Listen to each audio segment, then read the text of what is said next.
बिस्मिल्लाहिर्रहमानिर्रहीम। दोस्तों, साथियों, डॉक्टर शबीर चौधरी की तरफ से आप सबको अस्सलाम वालेकुम अनाताब। जनाब, आज बात करेंगे पाकिस्तान में होने वाले इन जो इंतखाबात हैं उसके बारे में। और आज मेरे जो मेहमान हैं तनवीर ज़मान ख़ान साहब हैं। उनका तल्लुक़ पाकिस्तान से है, यानी पंजाब से है, लाहौर से है। एक राइटर हैं, जर्नलिस्ट हैं एंड पॉलिटिकल एनालिस्ट हैं और कई बार यहाँ पर तशरीफ़ ला चुके हैं। तनवीर साहब, welcome to my show. Thank you doctor साहब। तनवीर साहब, कल 6 फरवरी है। आज 5 फरवरी था, आप लोगों ने यौम यकजहती या यौम वफ़ाद मनाया कश्मीर के नाम पर।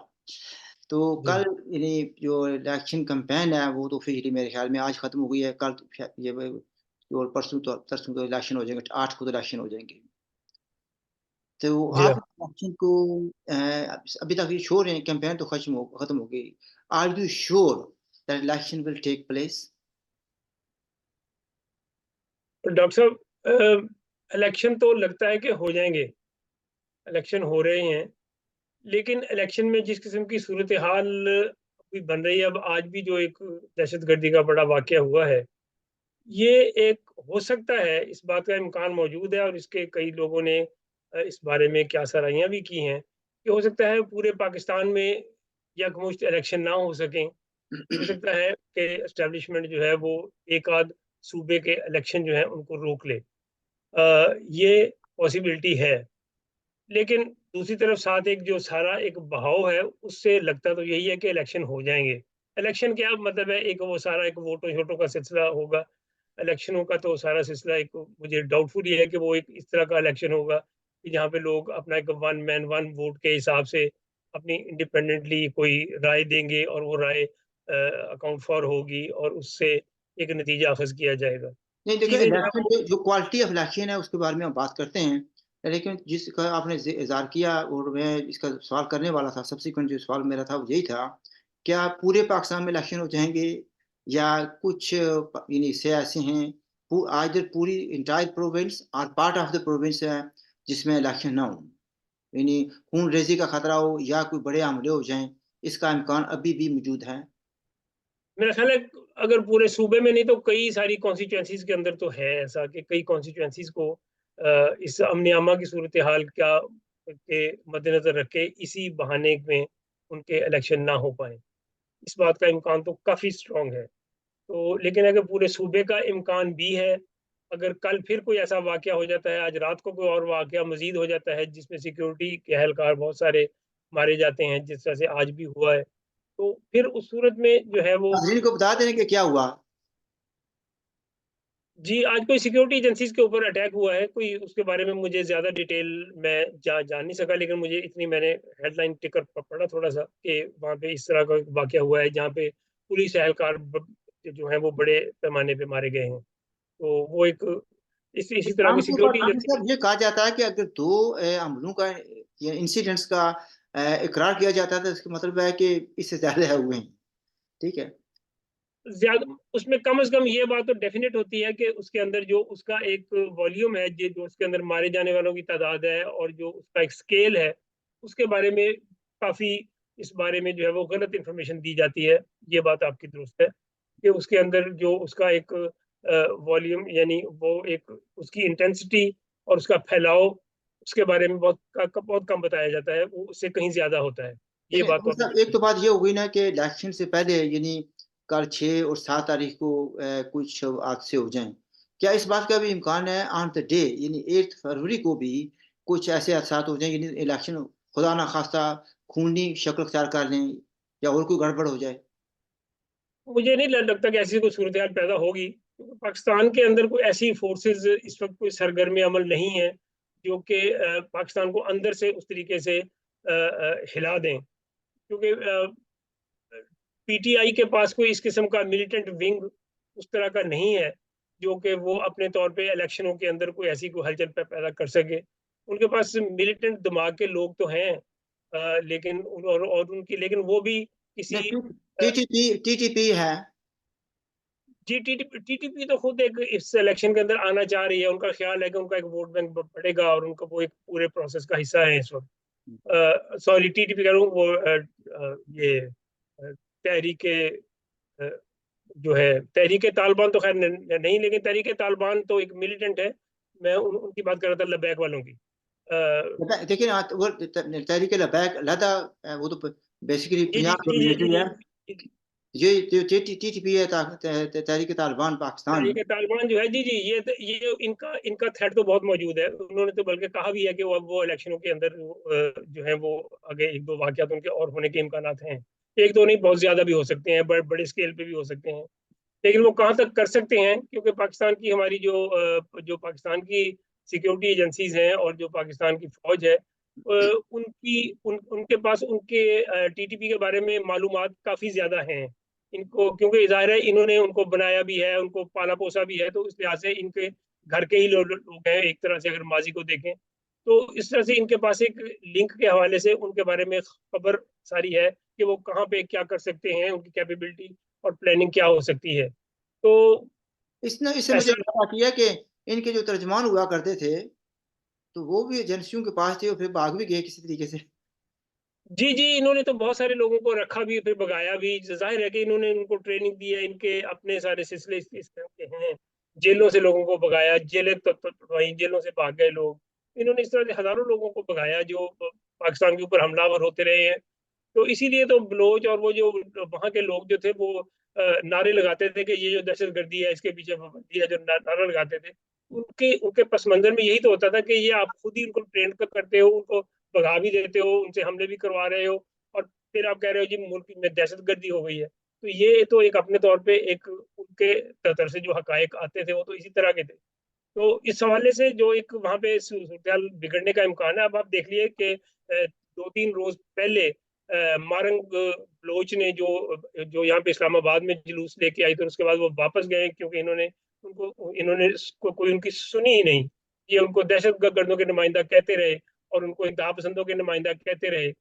अब बलूचिस्तान के अंदर उन्होंने कल परसों जो जलसा किया है, उसमें कम से कम 1 लाख लोग उसके अंदर शरीक थे। मारंग बलोच ने जहाँ खिताब किया, तो अब अगर इतनी कम आबादी वाले जगह पे कोयटे के अंदर अगर इतना बड़ा जलसा मुनक्कद हो सकता है उनसे, और उसके अंदर यक आवाज जो लोग थे वो जिस तरीके से अपने नारे लगा रहे थे, उससे तो बहुत महसूस होता है कि बलूचिस्तान तो इनके हाथ में जो है वो बहुत कम है। बलूचिस्तान के अंदर जो है सूरत इनके बहुत खराब है। और ये उसके बावजूद ना ही उनसे मुज़ाकरात के लिए तैयार हुए, ना ही ये उनके साथ किसी किस्म का कुछ समझौता बनाने में इन्होंने कोशिश की। तो कितने तो अफसोस की ये, बात है कि ये 1 लाख आदमी जमा करना, उनके पास वो इतने वसाइल भी नहीं है। कोई भी बड़ी जमात हुआ इतने बंदे इकट्ठे नहीं कर सकती पाकिस्तान जी, की। इसका ठीक, मतलब ये है कि उनके अंदर जो ग्रीवेंसेस हैं, जो उनके अंदर इस यहाँ यहाँ का जो स्ट्रांग अपनी है, वेरी के स्ट्रांग, हवाले से जो एक सारा सिलसिला पाया जाता है वो बहुत शदीद है। शदीद उसके है। अंदर पाई जाती है, और वो उस हवाले से उन्होंने लोगों को इकट्ठा किया और लोग वहाँ पे आए, उन्होंने स्पीचेस लेकिन भी की, अफसोस की नारे बात भी ये भी लगाए। है कि मीडिया ने ज्यादा कवरेज नहीं दी उनको।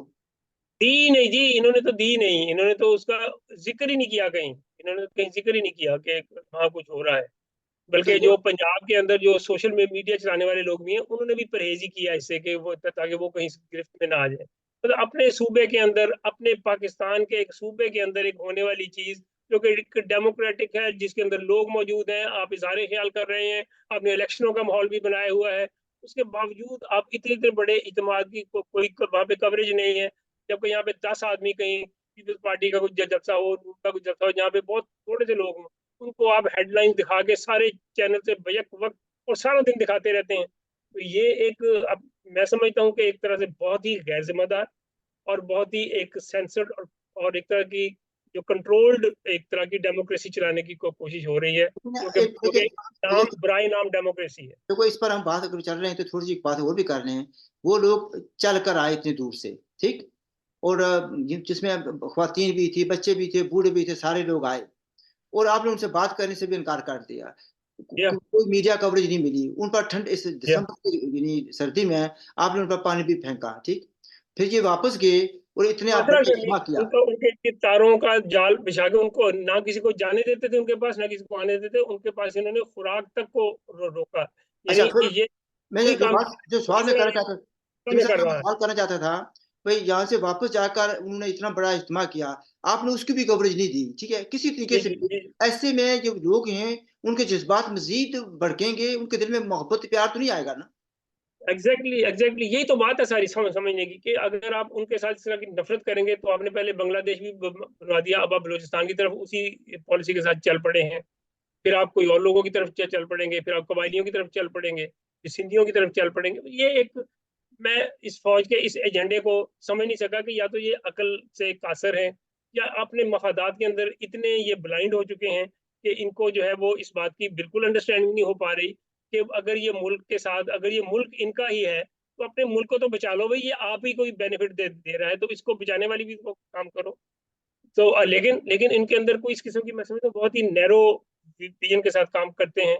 बहुत ही एक तरह से इनको जो है वो पाकिस्तान के अवाम के साथ मुझे कोई लगाव ऐसा फील नहीं होता। और ये अपनी इनकी अपनी तर्ज की सारा सियासी निज़ाम चलाने की इंटरप्रिटेशन है। इनका अपना एक दिमाग में कोई निज़ाम है जो ये चला रहे हैं। इस पर अफसोस ये भी होता है कि इस वक्त पाकिस्तान के जो प्राइम मिनिस्टर हैं, अंग्रेजी अच्छी बोल लेते हैं, समझदार हैं, बड़े पूरे इत्मीनान हैं, इनका तल्लुक बलूचिस्तान से है, वो भी अपने लोगों के लिए कुछ नहीं कर सके। इससे पता लगता है कि कितनी बेबसी है वज़ीर आज़म की। इससे ये भी पता चलता है कि सिर्फ अंग्रेजी आती है, उसके अंदर कंटेंट हो ना हो, उसके अंदर कोई कोई कोई सच हो ना हो, बस अंग्रेजी में आप बात कर रहे हैं तो आप बड़ी अच्छी कोई बात कर रहे हैं, उसके अंदर कोई इस कंटेंट स्टेज नहीं है, पर कोई इस अवाम का स्टेज दर्द पर नहीं है। जबकि हम ये सोच रहे हैं कि इलेक्शन हो जाएंगे, हो सकता है खूनी हूँ, हो सकता है पूरे पाकिस्तान में ना हूँ, तो क्या are you in position to project भाई इसका आउटकम क्या होगा? देखिए जी, मेरा अपना ख्याल है कि कोई खूनी इलेक्शन नहीं होंगे। मेरा अपनी असेसमेंट ये है कि क्यों कोई ऐसी चीज नहीं होगी।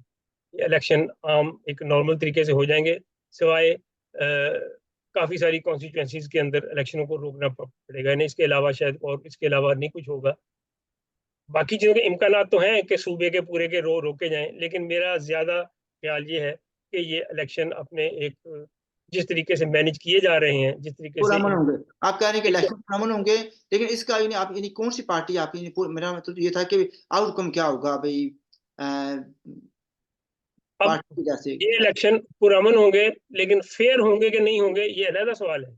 इसके अंदर रिजल्ट जो है वो एक आज़ादाना इलेक्शन वाले आएंगे या नहीं आएंगे, ये एक अलहदा बात है। ना इसके रिजल्ट आज़ादाना आएंगे, ना ये फेयर होंगे। मेरा अपना ये ख्याल है। जिस तरीके से अभी तक सारी मैनेजमेंट हो रही है, जिस तरीके से मीडिया को लगा के ये पूरा जिस तरीके से 2017-18 में इन्होंने सिलसिला किया था, एग्जैक्ट उसी तरह का सिलसिला ये अब फिर कर रहे हैं। They are repeating the same thing. ये बिल्कुल सेम जैसा सारा कुछ उसी तरह से मेरा मैनेज हो रहा है। मतलब इससे पहले भी कभी नहीं हुए, तो मतलब दूसरे लफ्जों में आप ये कह रहे हैं कि ये तो हो सकता है कि यानी गड़बड़ ना हो, खूनी ना हो, ठीक है, जी जी तो जी जी ये भी पक्की बात है कि इलेक्शन फेयर नहीं होंगे। और जी जी, इसमें कोई शक वाली बात नहीं है, इसमें कोई शक वाली बात नहीं है कि क्योंकि उन्होंने अपने मतलूबा रिजल्ट लेके आने हैं। वो मतलूबा रिजल्ट किसी भी सूरत में एस्टेब्लिशमेंट ने ये बात तय कर ली है कि हमें इसके लिए डंडा चलाना पड़े, हमें इसके लिए लोगों को अगवा करना पड़े, हमें इसके लिए लोगों को डराना पड़े, या कुछ लोगों को उठा के ले जाना पड़े, लेकिन वो रिजल्ट वही लेके आना चाहते हैं जो उन्होंने तय किया हुआ है। वो इस दफा वो रिजल्ट ले आएंगे, लेकिन वो आगे चलेगा नहीं। असल बात यह है, आया वो चल भी सकेगा? आप एक बड़ी अनपॉपुलर चीज जो है वो लोगों को एक डेमोक्रेटिक कह के उनके ऊपर मुसल्लत कर देंगे, वो उस तरह के नतज आगे बरामद होंगे उससे या नहीं होंगे? ये एक बड़ा मसला है कि ऐसी चीजें ज्यादा देर चल नहीं सकती जहाँ पे लोगों की सपोर्ट ना हो, जहाँ पे लोगों को फील हो रहा हो कि ये हमारे ऊपर एक फ्रॉड और धोखे से लोगों को मुसल्लत किया गया है पूरे और ये हमें धोखा डिफरेंटली भाई आपके नज़दीक ये यानी जो कौन सी पार्टी होगी, कोई जो है ना टू थर्ड मेजोरिटी ले ले, या टू थर्ड कोई थर्ड ना पार्टी में नहीं। कि ट्रूथ है, मुझे अभी इलेक्शन की कंपेन जो है वो ये दिखा रहे, वो जो हम देख रहे हैं उसके अंदर टू थर्ड मेजोरिटी वाला तो कोई है नहीं। पीटीआई जो है वो मैदान में उस तरीके से एज पीटीआई नहीं है, उनके आज़ाद उम्मीदवार होंगे। अब जब आज़ाद होंगे, आज़ाद उम्मीदवार जब वहाँ पैसे लगा के आते हैं, आपको पता है पाकिस्तान के जो इलेक्शन होते हैं वो तो बड़े कमर्शलाइज किस्म के इलेक्शन होते हैं, जहाँ पे 12-12, 15-15 करोड़ या 20-20 करोड़ रुपया एक एक एमपीए का अखराजात आ जाते हैं। एमएनए उससे भी आगे निकल गया है। बल्कि जो बड़े लीडर हैं बाजे ऐसे जिनके अंडर आगे पूरे उनके जो उनके जेर साया बहुत सारे एमपी वगैरह होते हैं, उनके अखराजात तो बहुत ज्यादा हो जाते हैं। वो लोगों को भी लगवाते हैं और वो उन्हीं लोगों को उम्मीदवार बनने का चांस मिलता है जो आगे 10-15-20 करोड़ रुपया जो है वो इलेक्शन में फेंक सकते हैं। और वो ना आए, हार भी जाए तो उनको कोई फर्क नहीं पड़ता। अब इसका मतलब है कि अरबपति लोगों का सारा इलेक्शन हो रहा है। अब जो अरबपतियों के बगैर हैं, जो वहाँ पे गरीब भूखे वगैरह जो इंडिपेंडेंट खड़े हो रहे हैं, वो तो बेचारे ना उनको वोट में मिलेंगे, ना उनके पास वोटरों को उठा के लेके आने की कोई गुंजाइश है, ना ही उनकी आवाज में कोई जान है उस तरीके से। इसलिए उनमें इंडिपेंडेंस के अंदर जो है ना वो तो बहुत मैं जानना चाहता था एक, वो ये बात है कि कौन लार्जेस्ट पार्टी कौन सी होगी? मेरा ख्याल है ये लार्जेस्ट पार्टी तो नून ही होगी, क्योंकि पंजाब में उनको वोट डलवाया जाएगा, उनको उनको कामयाब किया जाएगा, तो उस वाले से उन्हीं के साथ तय है। वो 80 90 के करीब वो से सीटें दे देंगे मेरा ख्याल है। तो बाकी उनके साथ इत्तेहादी में लाए जाएंगे सारे। ये पीपल्स पार्टी भी आप देखेंगे दोबारा उनके साथ मिलेगी, और ये सारे इकट्ठे दोबारा से हुकूमत, सिर्फ पीडीएम, ये पूरी पीडीएम दोबारा से कोई अपना सिलसिला चलाएगी। और ये जो इसमें है ना जी कि ये मिसाके जमहूरियत नया होना चाहिए, इमरानी मुआहदा होना चाहिए। मैंने आजकल बड़ी ये डिबेट इलेक्शन के हवाले से ना बड़ी डिबेट शुरू हुई है, और जर्नलिस्ट बहुत सारे टीवी के ऊपर जो है ना जी इस किस्म की डिबेट कर रहे हैं, क्योंकि बड़ी एक इस पाकिस्तान में जो मौजूदा जमहूरियत का सारा निज़ाम है, ये सारे का सारा नकारा हो चुका है। ये आइन भी नकारा हो चुका है। नए बहुत सारे लोग कहते हैं जी नया आइन बनाना चाहिए, बहुत सारे लोग कहते हैं कि नया इमरानी मुआहदे की जरूरत है। मतलब है ये सारे का सारा मैं समझता हूँ बिल्कुल बिल्कुल एक झूठा सारा सिलसिला है। इसलिए हालांकि मैं उस चीज का कायल हूँ कि आपको एक नए सिरे से असर नौ वो सिलसिले बनाने चाहिए, लेकिन इसके साथ कहने की ये जरूरत है कि अगर आप एक कोई मिसाक जमहूरियत कर लेंगे, अगर आप कोई इमरानी मुआहदा बनाने की कोशिश करेंगे, क्या वो उस एस्टेब्लिशमेंट की अप्रूवल के बगैर बना लेंगे आप? क्या आप उनकी रजामंदी और उनकी शमूलियत के बगैर बनाएंगे? आप कौन सा मिसाक जमहूरियत, कौन सा इमरानी मुआहदा जो एस्टेब्लिशमेंट की अप्रूवल के बगैर आ सकता है? पाकिस्तान के अंदर एस्टेब्लिशमेंट की अप्रूवल के बगैर कोई जमहूरियत नहीं आ सकती। उनकी वही जमहूरियत है जो एस्टेब्लिशमेंट ने इंटरप्रेट की, अच्छा। वही इलेक्शन है जो उन्होंने अप्रूव किए हैं। इसके अलावा पाकिस्तान की कोई चांस नहीं है। अच्छा, मतलब नजर ये आ रहा है कि मखलूत हुकूमत होगी ताकि इस्टेब्लिशमेंट जो है ना उन पर कंट्रोल रख सके। ऐसे जैसे इन्होंने पहले किया था, जैसे पहले किया था इमरान खान के साथ भी 3 4 लगा दिए थे, और इमरान खान की पीटीआई अच्छा, की in government. View of that जो नवाज शरीफ साहब ने कहा था कि वो हिंदुस्तान के साथ दोस्ताना ताल्लुकात रखना चाहते हैं, तिजारत करना चाहते हैं, तो क्या क्या आप समझते हैं कि उनको इजाजत मिलेगी ऐसा करने की? लेकिन ये उतने ही होंगे जहाँ पे उनकी क्यादत के साथ साथ सारा कुछ होगा। अगर अगर अगर वो एस्टेब्लिशमेंट की अप्रूवल के साथ और उनके साथ के साथ चलेंगे, तो अगर अगर एस्टेब्लिशमेंट के इंटरेस्ट में होगा। अब मैं समझता हूँ कि पाकिस्तान की एस्टेब्लिशमेंट के इंटरेस्ट में इंडिया से अच्छे रिलेशंस हैं। एस्टेब्लिशमेंट का एस्टेब्लिशमेंट चाहती है कि अब इंडिया के साथ, क्योंकि पाकिस्तान की इकोनॉमी, पाकिस्तान के जो हालात हैं, उनको अब आगे इंडिया के साथ अच्छे रिलेशंस के बगैर चलाना बड़ा मुश्किल है। इस बात को एस्टेब्लिशमेंट भी समझती है, और वो इसको लेके भी इसीलिए शायद आ रहे हैं कि वो एक एक लेवल पे कंट्रोल्ड इंडिया के साथ रिलेशन जो है वो होंगे। उसमें अल्टीमेटली बेनिफिशियरी कौन होगा? ये फौज ही होगी, जो कि सीमेंट बनाती है, जो खाद बनाती है, जो बहुत सारी दूसरी चीजें बनाती है। ट्रेड कौन करेगा? असल चैंपियन तो यही है उसके, तो जैसे यही का ट्रेड करेंगे। वैसे तो यानी कहा जाता है ना कि तकरीबन 60 sectors of economy are directly controlled by them. Very controlled by them, बिल्कुल एग्जैक्टली एग्जैक्टली। वो एक इकोनॉमी के अंदर 40% इस वक्त पाकिस्तान का टोटल इकोनॉमी का जो है वो मुकम्मल तौर पे आर्मी के कंट्रोल में। अच्छा, तो फिर आगे आगे बात ये आती है कि इस बारे में डॉक्टर आयशा सिद्दीका ने काफी दफा उसने लिखा हाँ, भी है, उसने कहा भी है ये बात, और उसकी तहकीक डॉक्टर के आशा ऊपर। सिद्दीका का मैं जिक्र करने वाला था। अच्छा, ये बताएं कि कल आप लोगों ने यौम यकजहती मनाया, यानी इससे जम्मू कश्मीर के लोगों को क्या फ़ायदा होता है? यानी पाकिस्तानी को तो फ़ायदा होता है कि एक दिन उनको छुट्टी मिल जाती है। मैंने तो इस पे एक छोटा सा प्रोग्राम भी किया था कि ये जो यौम यकजहती मना रहे हैं, ये एक इंतहाई बड़ा ब्लफ है। ये यौम यकजहती किस चीज का मनाते हैं? क्या ये कश्मीरियों को कोई सेनेट के अंदर कोई हिस्सा दे देने वाले हैं?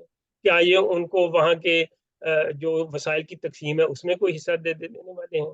ये ये तो वहाँ के जो बिजली बिजली के जो इश्यूज हैं उनके ऊपर उनको एक लोअर प्राइस के ऊपर जो उनका हक है वो देने को तैयार नहीं है।